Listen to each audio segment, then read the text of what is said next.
Inilah yang kemudian kita prihatin, karena demokrasi yang kita sepakati itu justru menjadi dinastikasi. Demokrasi itu dari rakyat, oleh rakyat, untuk rakyat. Sedangkan dinastikasi itu dari keluarga, oleh keluarga, untuk keluarga. Apa bedanya dengan negara kerajaan? Apakah Indonesia dihadirkan untuk jadi negara kerajaan? Apakah para pendiri Indonesia, founding fathers kita, Soekarno, Hatta, dan yang lainnya memproklamasikan untuk Indonesia jadi kerajaan, untuk sebuah dinasti? Kita tidak boleh mengulangi kesalahan masa lalu. Kita tidak suka dengan dinasti politik, dari keluarga, oleh keluarga, untuk keluarga.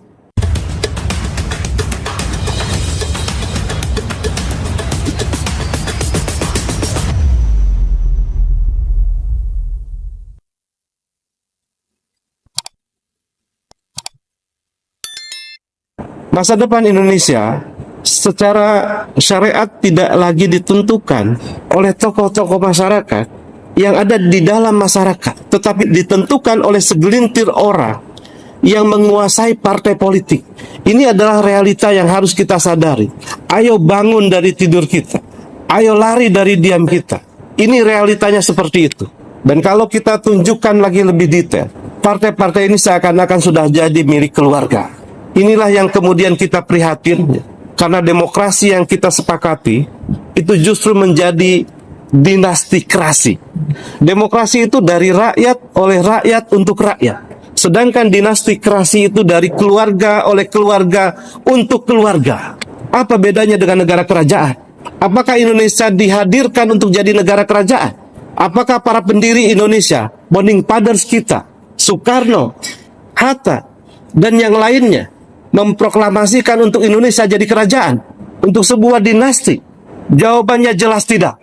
Kita menolak untuk itu. Kita harus kembalikan cita-cita kemerdekaan kita itu, bahwa ini adalah negara kesatuan Republik Indonesia, negara milik rakyat, bukan milik segelintir orang, bukan milik segelintir keluarga. Kita harus kembalikan cita-cita ini, karena saat kemudian ini menjadi negara yang diatur oleh oligarki, oleh segelintir orang, maka yang dihadirkan adalah kebijakan yang menurut keluarga itu benar. Dan kita akan tahu hasilnya. Berapa hutang kita hari ini? Dalam catatan Kementerian Keuangan, kita hutang kurang lebih 8.200 triliun. Berapa APBN kita? APBN kita itu kurang lebih 4.000 triliun. Siapa yang bisa mencegah pemimpin rezim untuk berhutang? Peningkatan hutang kepada Cina itu begitu melesat. Membangun ini itu bagus, tetapi tidak memperhitungkan ini itu juga tidak bagus. Setelah berkuasa meninggalkan hutang, kita harus membayar dengan pajak. Itu makanya muncul penolakan terhadap tapera. Ini yang akan muncul lagi adalah asuransi wajib untuk mobil dan motor dan lain sebagainya. Ini kan logika orang berhutang. Saat dia jatuh tempo, apa aja dicari-cari. Silakan cari-cari sejauh tidak menindas rakyat, tidak menekan melalui pajak. Ini tentu pengelolaan yang harus dirubah. Saat oligarki itu berkuasa, maka yang dipikirkan adalah bagaimana dia untung, bukan bagaimana rakyat untung. Contoh, orang Indonesia itu minum teh, minum kopi pakai gula. Dan gula itu, kalau dalam catatan urutan sembako, dia kedua yang terpenting setelah beras. Sudah, kenapa harga gula mahal? Karena kurang lebih kebutuhan gula di Indonesia itu sekitar 6 juta ton. Produksi kita itu kurang lebih 2,5 juta ton. 3,5 juta tonnya adalah impor. Pertanyaannya, siapa yang impor? Siapa itu? Jangan kita lihat formalnya, tetapi siapa di belakangnya. Lalu kuota impor itu diserahkan kepada siapa? Dibancak oleh siapa? Kenapa gerakan perubahan ini selain partai politik dia merekomendasikan hadirnya koperasi perubahan? Karena kita akan mengembalikan kembali sokok guru perekonomian rakyat, yaitu koperasi.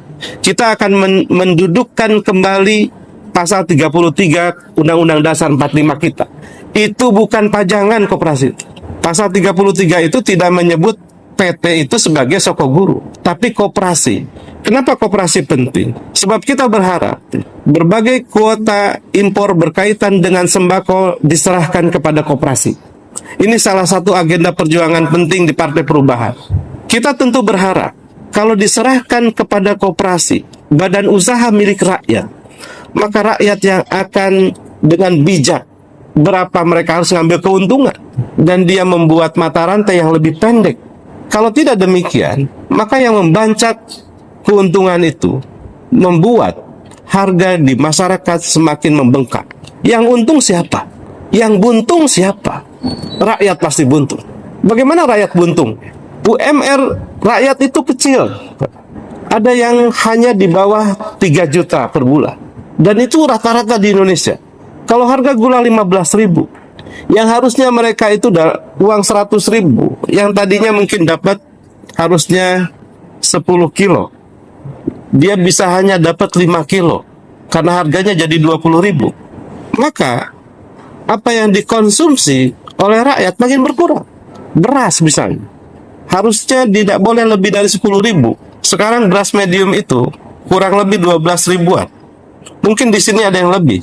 Belum lagi ukurannya bukan kilogram tapi liter. Yang harusnya dia masuk karbohidrat untuk dia kuat bekerja, harusnya dia dapat lebih, jadi berkurang karena harga-harganya jadi naik.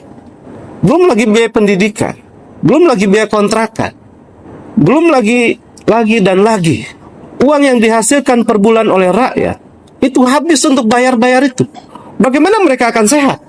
Bagaimana mereka akan sejahtera? Coba pikirkan yang ini. Perubahan memikirkan kembali itu, dan Partai Perubahan mengembalikan yang semrawut sekarang menjadi apa yang kita harapkan. Oleh karena itu dalam Partai Perubahan, pendirinya adalah rakyat, bukan segelintir orang, juga bukan Pak Anies. Karena tidak kita ingin bangun dinasti Anies Baswedan, tidak. Kita akan bangun ini milik rakyat. Mereka yang sudah mendaftarkan menjadi pendiri partai ini sudah lebih dari 500 orang. Dan mereka tidak saling kenal, tapi mereka terikat dalam agenda perubahan. Oleh karena itu, partai ini juga membuat ADART-nya bukan ditentukan oleh segelintir orang. Panitia nasional itu hanya membuat draft. Lalu draft ini akan dibicarakan oleh para ahli, lalu kemudian dibuat public hearing, diminta pendapat publik. Ini partai rakyat. Maka aturan main dalam partai ini kita serahkan kepada rakyat untuk memberikan masukan.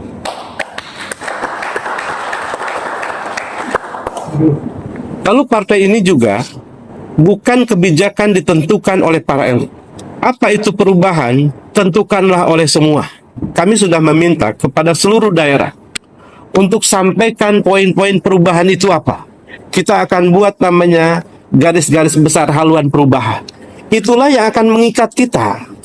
Bukan arahan Pak Robi, bukan arahan Pak Anies, atau siapapun yang nanti akan jadi ketua partai. Yang mengarahkan adalah kita semua. Maka siapa yang menyeleweng adalah orang yang menyeleweng dari garis-garis besar haluan perubahan itu. Haluan perubahan yang ditetapkan oleh masyarakat. Ayo buka matanya, ayo pasang telinganya, ayo hidupkan hatinya. Indonesia ini tidak akan berubah oleh orang-orang yang diam.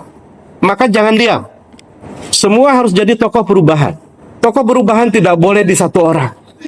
Tapi semua yang hadir, semua yang mendengarkan ini harus jadi tokoh perubahan. Ambil sikap untuk memimpin. Ayo menjadi pemimpin semuanya. Kalau 1-2 orang bisa dipatahkan, tapi kalau jutaan orang tidak mudah untuk dipatahkan. Bapak Ibu sekalian yang hadir di sini adalah orang-orang yang terpilih untuk menyampaikan pesan perubahan ke seluruh pelosok Indonesia. Jangan berhenti di ruangan ini. Sampaikan. Kita tidak boleh mengulangi kesalahan masa lalu. Kita tidak suka dengan dinasti politik. Dari keluarga oleh keluarga untuk keluarga. Maka jangan ulang itu. Jangan punya pikiran itu. Kasihan rakyat. Pak Anies selalu mengingatkan tentang orang dalam. Kalau kitanya masih suka dengan orang dalam, rubah itu. Jadi jalur pertama yang terpenting dalam perubahan adalah memastikan kita menjadi kader-kader perubahan. Baru jalur yang kedua, kita rubah yang harus dirubah. Sesuatu yang ada di luar kita.